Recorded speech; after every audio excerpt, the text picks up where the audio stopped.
She walked into the war room like a rumor, dangerous, beautiful, and impossible to ignore. Storm clouds clung to the edges of the capital's skyline, casting long shadows over the marble floors of the presidential compound. Inside, men in uniform moved like whispers, guarding the most protected figure on the continent. Not because he was fragile, but because every bullet, every bribe, every blackmail attempt had failed. Ibrahim Traoré had become untouchable, not by hiding, but by standing tall, and that made him a problem. Thousands of miles away, a red envelope was opened by gloved hands. Inside, a single photo, Traoré, smiling, unaware. Beneath it, one word stamped in bold, terminate. Nadia Kaloum didn't need motivation. She had a gift, weaponized beauty, light brown skin that glowed under the right lights, a body sculpted to disarm, eyes that told lies better than most men spoke truth. Her mission was simple: get close, make him believe, then kill him where it would hurt the continent most. Not in war, but in trust. Her cover? A cultural advisor from a Pan-African diplomacy initiative. Her entrance? Perfectly orchestrated. She arrived at the presidential compound in a blood-red dress that clung to her curves like war paint. Every camera in the room noticed. Every soldier's eyes betrayed a flicker of awe. But Traoré's? They narrowed. Calculating, controlled, unreadable. He extended his hand. "You must be Nadia." She smiled. "Only if you're the man I came to meet." Their first meeting wasn't long. Just enough for her to place the bait. Just enough for him to start wondering. He liked confidence. She knew that from the dossier. She gave him a sip of exactly what he liked. Strength in stilettos. But Traoré didn't rise to power by falling for first impressions, while she performed her role, slipping into dinners, debriefings, and whispered moments under warm lighting. His intelligence team moved quietly. Something about her was too perfect. The background checks were clean, too clean. Her NGO contact vanished 2 months prior.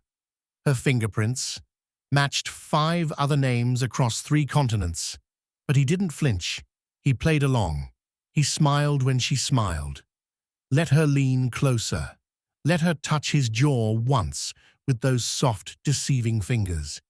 She thought he was falling. She didn't know he was setting the stage. The nights got warmer, and so did the space between them. Dinners became private. The guards learned to stand further back. Her perfume lingered longer in the halls. She laughed louder now, not because she meant it, but because she knew it made him soften, just a little. Her hand brushed his shoulder once too often. She sat too close, wore too little, and still. Traoré never reached for her. He was polite, always respectful, always present, but never fully there. That was the trap. To Nadia, it felt like she was melting a glacier with her bare hands. The man never lost focus. His eyes scanned every room, every glass poured, every shadow that flickered behind her. He gave her nothing. But still, she pressed forward. One night, after a security briefing that ran late, he offered her tea, personally brewed, an old Burkinabe blend his grandmother once swore could open the soul. They sat in silence in his study. Books on revolution lined the wall. Photos of fallen African leaders stared down at her. Sankara, Nkrumah, Lumumba, Gaddafi. She looked at him. "You keep company with ghosts." He smiled without humor. "They whisper louder than the living." She leaned in. "And what do they whisper about me?" He looked into her eyes, slowly. "They say you're dangerous, but not in the way you think." That night, she slipped a thumb drive into his desk drawer. Hidden under layers of encryption, it carried her final instructions, a toxin, disguised as eye drops placed in his private medicine kit. She'd already made her way into his living quarters once. Doing it again would be easy.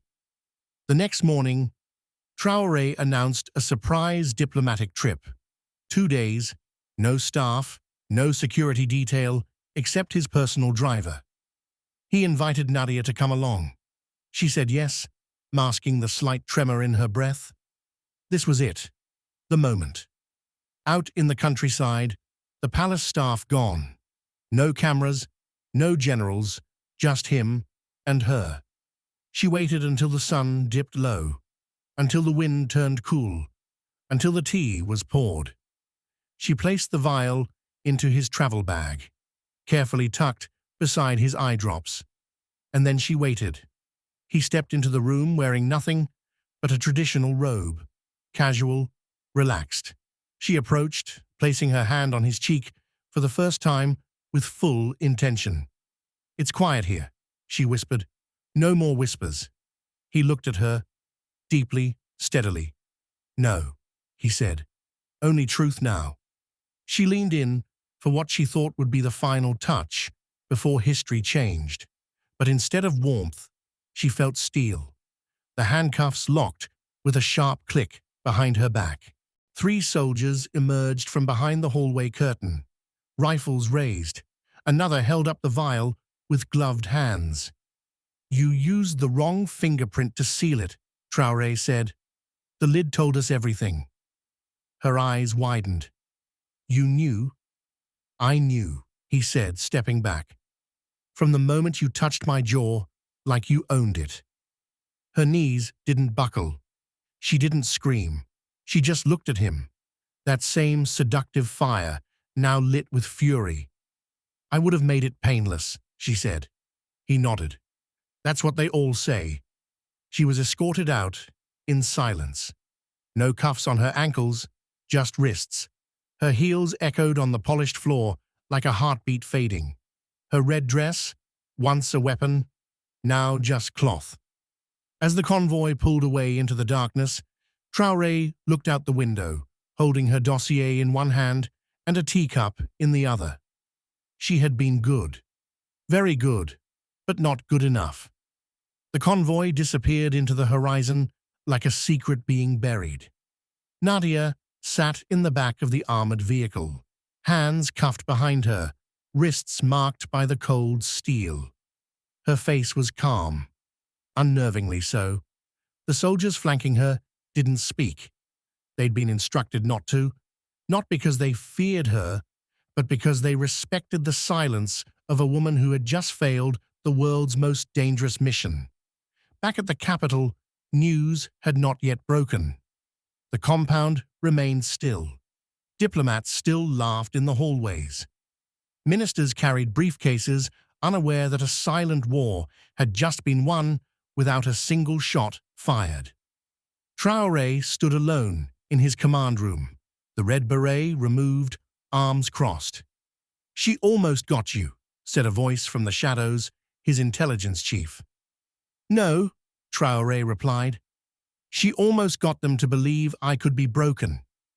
There was something deeper than anger in his tone. Betrayal, yes, but also sadness. For weeks he had studied her as she studied him. In a strange way, they had mirrored each other. Calculated, quiet, dangerous. He had admired her discipline, even her elegance. That made her attempt sting more than bullets ever could. Nadia was held in a black site facility, hidden beneath the Ministry of Interior. Clean walls, no windows, no screaming, just questions, cold, sharp questions. But she gave them nothing. "You're not just an assassin," one interrogator said. "You're a message. But from who?" She didn't answer. Instead, she smiled. A quiet, tired, beautiful smile. When Traoré entered the room, she finally looked up. "I expected you sooner," she said. "I had a war to avoid," he replied. She tilted her head. "So this is how revolutionaries die. In chairs, talking to ghosts in uniforms." He ignored the jab. "Who sent you?" Her eyes narrowed. The same people who sent the sanctions, the drought, the arms embargoes. I'm not the poison, Ibrahim. I'm just the last drop. That made him pause. You could have defected, he said. You could have had everything. Security. Legacy. You still don't get it, she whispered. I wasn't sent just to kill you. I was sent to seduce the hope people have in you. Because if I had gotten close, if I had destroyed you with something as old as lust, then no one would believe in your purity again. Her words hung in the air like smoke. Traoré stood for a long moment, staring at her, not with hatred, but something heavier. Then he turned to leave. Where are you taking me? She asked. He stopped at the door. To disappear. Her breath caught, not fear, just surprise. No execution. He looked back. Dead martyrs speak louder than failed spies. And with that, the door closed. The media never knew. Her name never appeared in reports. The red dress was buried with other relics of betrayal.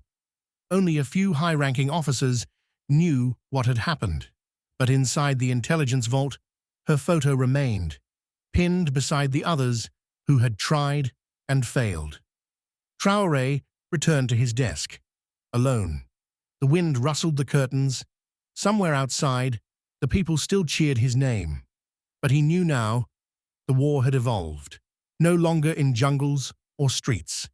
Now it came in perfume, in whispers, in seduction. And the next one would be even better. They thought she'd vanished. But ghosts don't vanish. They evolve. Deep beneath the city, far below the presidential compound, Nadia Kaloum sat in a room without light. No windows, no clocks, no voices, just a camera watching her. Always watching.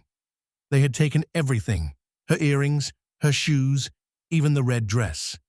They left her in state-issued gray, the kind designed to break spirits. But they forgot one thing. Nadia wasn't trained to break. She was trained to adapt. Weeks passed. No interrogation, no visits, not even Traoré. She suspected they didn't know what to do with her. A woman too dangerous to release, too politically fragile to kill. That's when she knew. She wasn't forgotten.